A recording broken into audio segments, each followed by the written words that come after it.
The Preference Center is a system page that displays selected customer attributes and communication consents. This page allows customers to monitor and manage all their marketing consents. By providing this page, you will assure them that they are in good hands. They can access the Preference Center by clicking the link added to the email. To configure the Preference Center, go to Settings, then select Landing Pages. Two tables will be displayed. The first one displays all system attributes and custom attributes added by you. We discussed adding attributes in our previous video titled Adding Custom Attributes and Communication Consents. You will find a link to this video in the description below. In the first table, you can select which attributes should appear in the Preference Center and set the order in which they are displayed. Here you can also change the name under which a given attribute will be displayed to customers in the Preference Center. Just click Edit on the right and make the changes. The second table displays consents to communication, which the customer can manage via the Preference Center.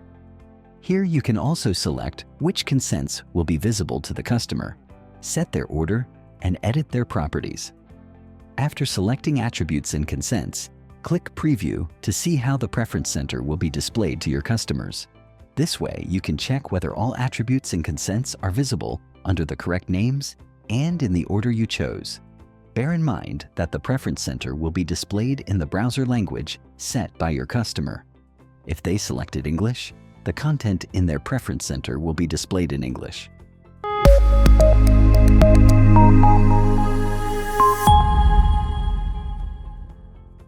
The Preference Center is a marketing nod to your customers who entrusted you with their personal data and consented to receive emails from you.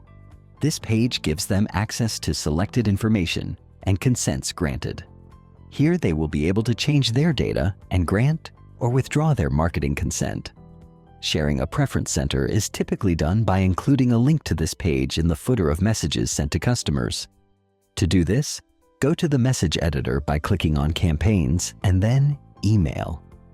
In the upper right corner, click Create Email. Now enter the basic information such as subject, sender, and tracking.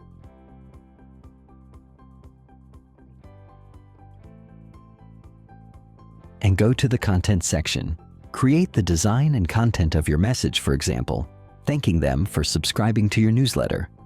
For the purposes of this guide, we will choose a ready-made template. Finally, add a text block and enter the content to which the Preference Center will be linked. Select the text to act as a hyperlink and click Change Link. On the left, in the link field, select Preference Center Link. Dynamic content will appear next to it, which will redirect recipients to their Preference Center page. You don't have to change anything or add anything to it. Additionally, in the message editor, you can create a module with a link to the Preference Center, which will be ready to use at any time. Just click Save as Module. The ready-made template will be available in the Modules section, so you will not have to add and adjust the link for each project separately, and you will be able to use your ready-made template for all new messages. By clicking Preview, you will see what the entire email looks like and how the footer with a link to the Preference Center is displayed, both in the desktop and mobile versions. If everything looks fine, click Save.